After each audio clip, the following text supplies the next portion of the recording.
Is November of 2022 the month that the console edition of Rust shuts down forever? No, it's definitely not. But we've got to talk about some things because that point in time might not be as far away as some of you think. But it could also be turned around very easily and things could go up, and we could see the console edition of Rust lasting into 2025, 2030 or beyond, maybe even 2069. Now, what am I talking about? Well, I'm talking about the state of the console edition of Rust and the upcoming games, because those two things combined spell disaster for the console edition of Rust. Right now, the console edition of Rust, in my opinion, is in one of the worst states it has been in since launch. Specifically, if we look a week back, it was probably in the worst state it's been in since launch. So at launch, we had the gunpowder bug, and obviously that is one of the worst bugs I've ever seen. It basically nerfed the game past a T1, which is horrible.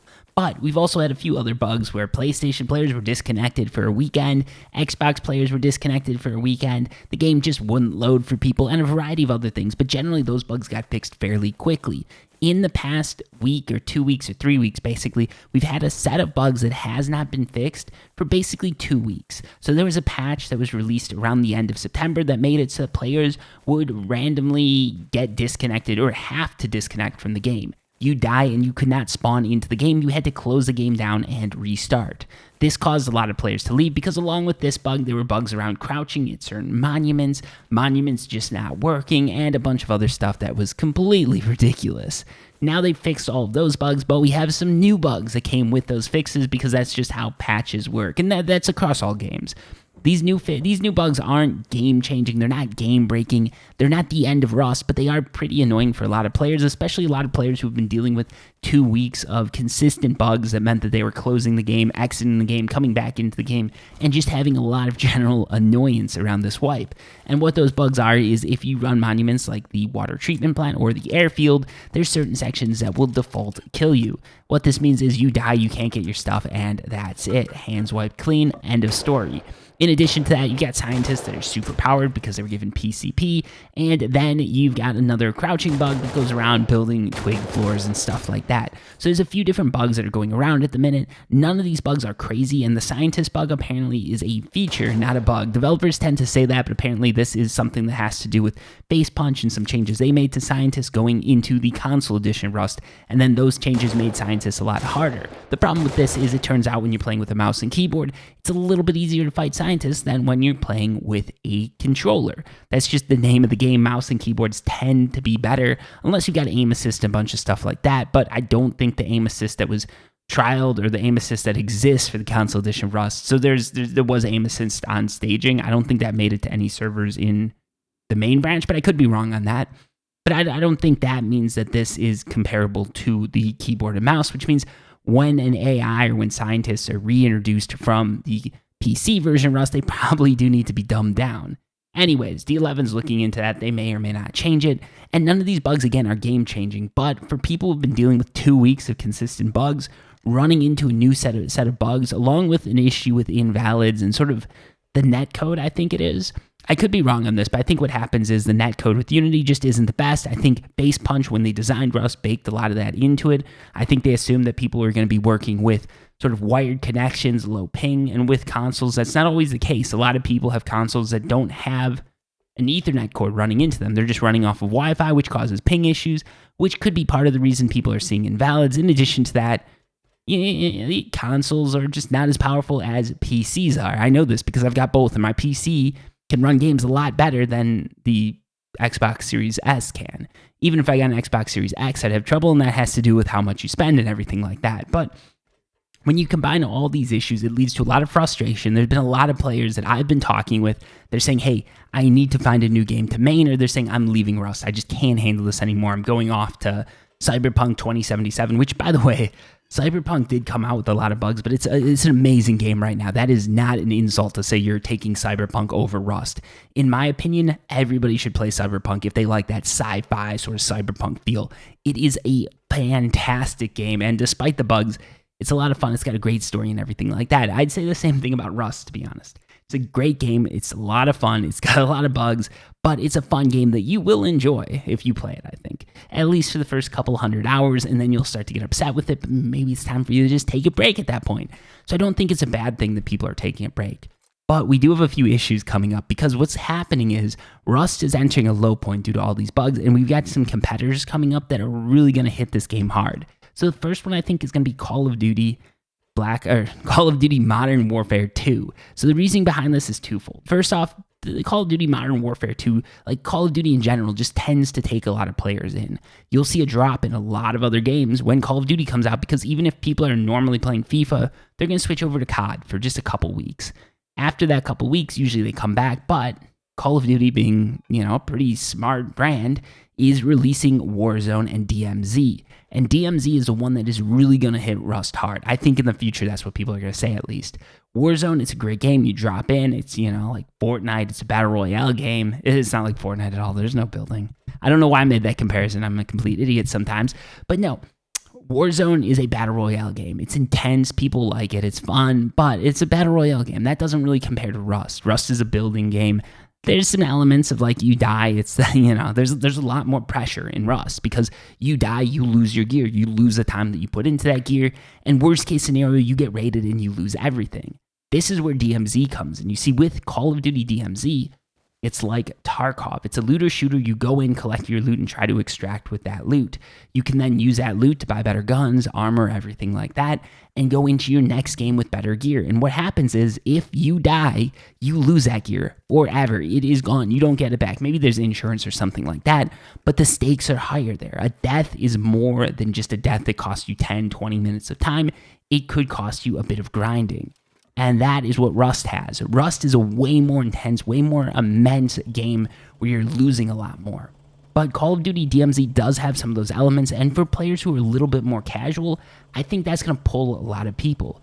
DMZ is the first looter shooter of its type that we have seen come out for consoles. It's going to be out for the PlayStation. It's going to be out for the Xbox. If you've got last gen, if you got current gen, it's out for you. And that's a big deal because Escape from Tarkov, it can't pull people from the console version of Rust. It's pulling people from the PC because it's a PC only game, right? And most people, if they have a PC that can play Rust, they're playing it on that PC. That PC in turn could probably also play Tarkov, but if your PC can't play Rust, it probably can't play Tarkov. Both those are fairly badly coded games, in my opinion, that are resource hogs, if you will. Which again, that means that the developers of the console edition of Rust have done a huge feat. They've taken a they've taken a resource hog, and they've put it on a system that came out, I think it was in 2013 or 2014. Hats off to them. That is a feat. That's something that's hard to do. If this was a CS class, if you're going for a PhD, Serial Overdrive would sign it off and say you got a pretty huge you-know-what. But that's not the case. You're selling a product to people and telling them it won't lag, and a lot of people are upset because it does lag. If Call of Duty DMZ can come out with a free product that sells a game that's somewhat similar to Rust with the sort of losses and the feelings behind it and the intensity behind it, and it runs on last generation, that is going to take a lot of players. Because players who are tired of the lag, they're tired of the bugs, they're tired of the glitches, they get a game without any of that gives them about 50 to 75% of that feeling that Rust gives them. I think a lot of players are going to jump. I think they're going to go because if you're on last gen or if you're on current gen, one of the things you hate, and this is every player, right? You hate to lose gear to glitches, to bugs, to things that happen that were beyond your control, right? If someone sneaks up behind you and kills you with a shotgun, you can learn from that. You can say, hey, I could get better. I could do better. I could be better. This is a scenario where I lost, someone else won. It's a low. But that low is going to be replaced by a high when I do that to someone else. When the server goes and kicks you from your game and you lose gear because of that, you don't think to yourself, this is a low, but I'm going to come back with the high and give someone else that low. The only way you could do that is if you knew where the servers live and you could go beat them up. But it probably won't work out for you because they're made of metal and you probably just cut up your fists and then get arrested. So yeah, definitely don't get drunk and beat up any servers. It won't work out for you. And it'd probably be a pain in the ass for the data center, if we're being honest. Anyways, though, where I'm getting with this is DMZ is a big contender. It's going to steal some players away. People will get tired of it and they'll start to shift back. But then we've got the 1-2 punch.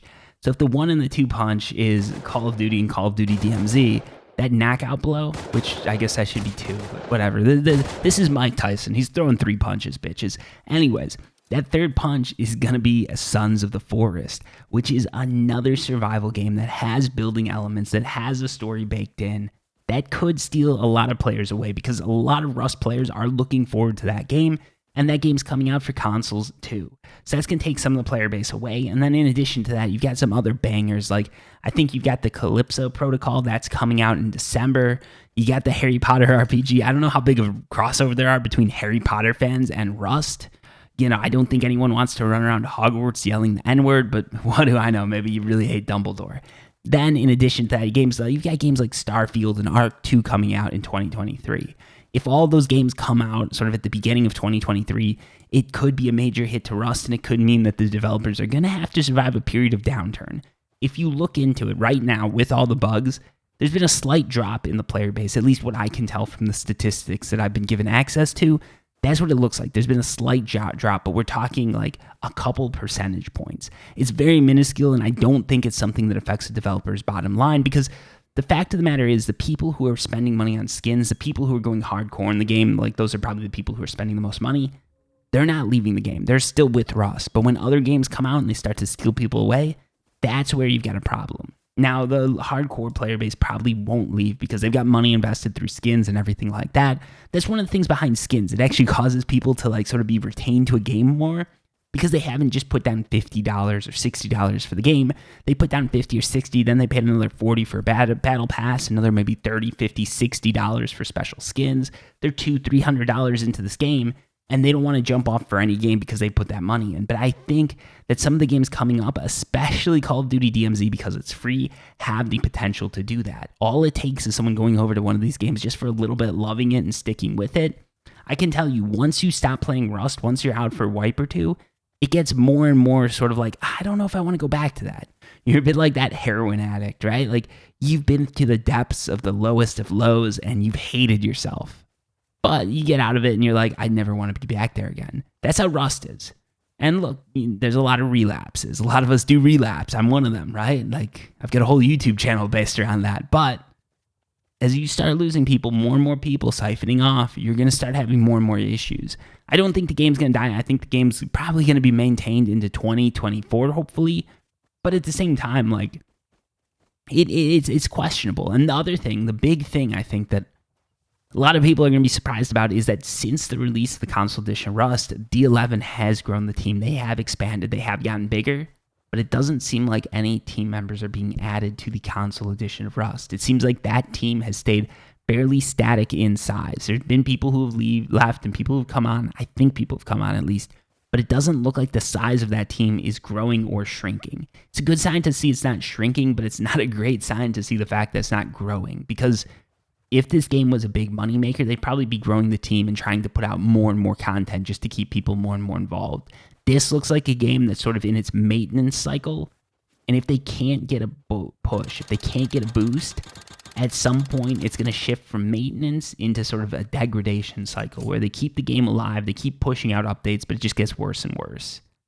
And I'm worried about that. That's not something that I want to see happen. A lot of people think I post these videos because I want to be negative about the game, but part of it is I want to push the player base and the developers to strive to do better, because if they do better, it's going to be better for everybody, right? We're going to get a better game. I'm going to have a better channel because there's more people that are more likely to be subscribed to it. And in addition to that, like, it's going to be more fun because more stuff's going to be coming out. I've been playing the PC version of Rust recently. I don't know if I spliced a few clips in here or there. Most of this is from the console version of Rust.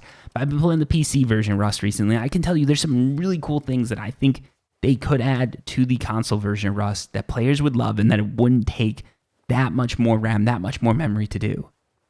So I'm hoping that they'll be able to do it. I'm hoping that we've got a long lifespan for this game that's going to last beyond the last generation of consoles. So yeah, let's see what's happening. But that's where I think things stand, and that's sort of what I'm worried about. I just wanted to put that video out, put that out in there. Hopefully it's received well. I know sometimes developers watch these videos and like the individuals get upset with me. It's nothing against you. I understand how hard it is to do this job. I'm a programmer myself. I understand that these bugs aren't your fault, right? Like, If a team's understaffed, if an engine is underdeveloped, if the original source code that you're working with is hard to work with, if it is a resource hog, and let me tell you, Rust is a resource hog. That is a definitive statement from me. You can probably take me to court on that, and I'd stand by it. I think it is.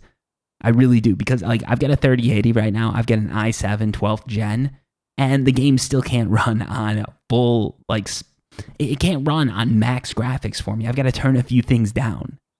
That is a game that is not the greatest in optimization, and I think in general people assume the Unity engine itself isn't that great for optimization, especially some of those old...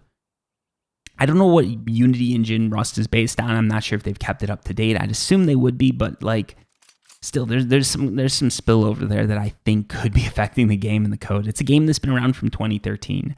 So there's a lot of degraded code, I think, that's making it into the console edition Rust, and to clean that out is very, very tough.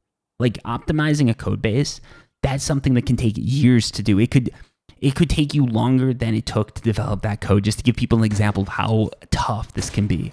So when I say, like, when I criticize the game, when I say these things, it's not anything against an individual developing the game. I think they're all extremely competent, and I think they've done the best job that they could do. I don't expect them to work nights and weekends. I don't expect them to be online every night just to make sure the players are happy. That is not on them. I think what it is on is game studios to actually sort of set realistic expectations with the people buying the game and within themselves with what they can do, right? Like, it's one of the problems I think a lot of companies have, and now I'm going off the rails here. One of the problems I think a lot of companies have is they'll ask a developer, can we do something? And the answer is usually going to be yes, because people want to think that they can do anything. And with computers, there's a lot of stuff that you can do, right? Like Star Citizen, that's a perfect example. Like, can we do this? Yes. Will it take us 20 years to do it? The answer is also yes. But a lot of people don't ask that second question. They ask the first one. They get that yes, and they take it and they sell it. And that's where you run into trouble, because they go and they sell this idea, this vision that just seems so amazing. And then when they figure out how long it's going to take, they realize that the money doesn't exist for that. The vision gets short-sighted, and a lot of the stuff that makes it in isn't optimized or isn't done the way that it should be done. And I think a lot of the stuff with the console edition Rust actually was done the right way. The game still, it runs on these old systems, which is a testament, I think, to the competence of these developers. And, you know, the skins, they've come out with some really sick skins, and it's a whole team doing that, and I love what they've done with it. And I don't have any qualms about the graphics. I understand, like, you can't develop the game for both generations of consoles separately, so, like, they've got to design it for the sort of lowest common denominator, which would probably be the Xbox One or the PlayStation 4. So I get all that.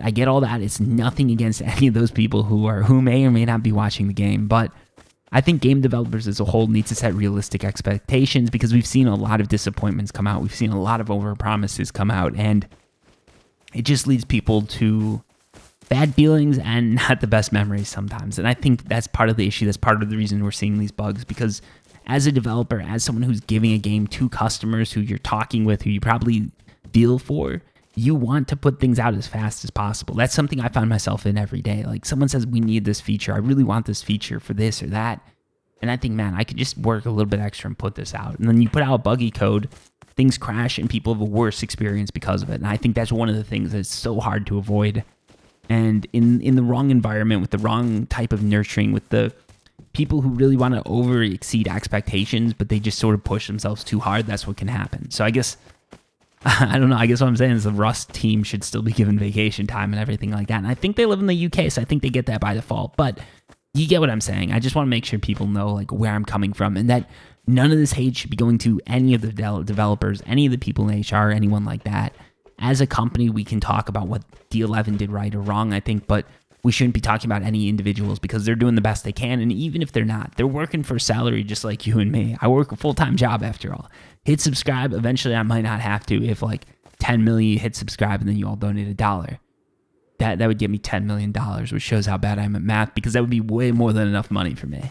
But what I'm saying is, don't go after individuals if they're upset. That's like going to McDonald's and getting mad that they don't sell tacos, which ironically they actually do sell tacos down in Mexico, and they weren't that good. If I'm being honest, like, you should go to like a legit taco place, but like, they did sell tacos there. But it's like going to an American McDonald's expecting tacos and then complaining to the guy working there about it. That dude's not going to go out to the local like 7-Eleven, buy some tacos and throw them in your mouth for you. You got to do it, and McDonald's isn't going to listen to him. They're not going to listen to you. But maybe if enough of us ask McDonald's, in this case it would be D11 for tacos, we'd get them. And I've lost the point. At this point, we're asking D11 for tacos, and I don't know what the hell they're going to do about that. But, like, open a Taco Bell for fuck's sake. Anyways, that's the end of the story. D11 should open a Taco Bell. Thank you for watching. Until next time, peace.